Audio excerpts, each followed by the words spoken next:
So guys তো heroine Hindu Assam নামৰ ল'ৰাখনে তো আমাৰ হজৰত মুহাম্মদক লৈ ইমান বেয়াকৈ কেইটামান পোষ্ট কৰিছে। মই স্ক্ৰীণত লগাই দিছোঁ, আপোনালোকে ভালদৰে চাওক।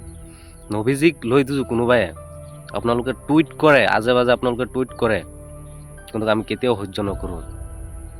লাগিলে নিজৰ জীৱন যাব পাৰে। আৰে আপোনালোকে আমাৰ মুছলিম মানুহসকলক আপোনালোকে অত্যাচাৰ কৰিব কৰক, কিমান গালি পাৰিব আপোনালোকে গালি পাৰক, তাতে কিন্তু আমি একো বেয়া পোৱা নাই। কিন্তু আমাৰ নবীজিক লৈ কোনোবাই আপোনালোকে বেয়া টুইট কৰে, তেতিয়া কিন্তু আমি কেতিয়াও সহ্য কৰি ঘৰত বহি নাথাকোঁ। কিন্তু মেইন শিক্ষাটো হৈছে নিজৰ মা দেউতা যিটো শিক্ষা দিয়ে, তো সেইটো শিক্ষাহে ল'ৰাসকলে ঘৰৰ পৰা পায়।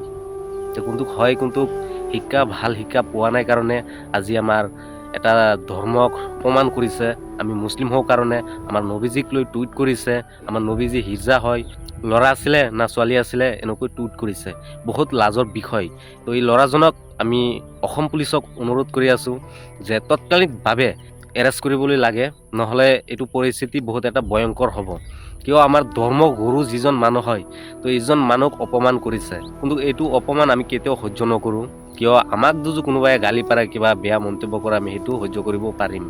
কিন্তু আমাৰ ধৰ্মগুৰুক লৈ কোনোবাই আজে বাজে টুইট কৰে, তেতিয়া কিন্তু চেণ্টিমিটাৰ বহুত ওপৰলৈ উঠি যাব।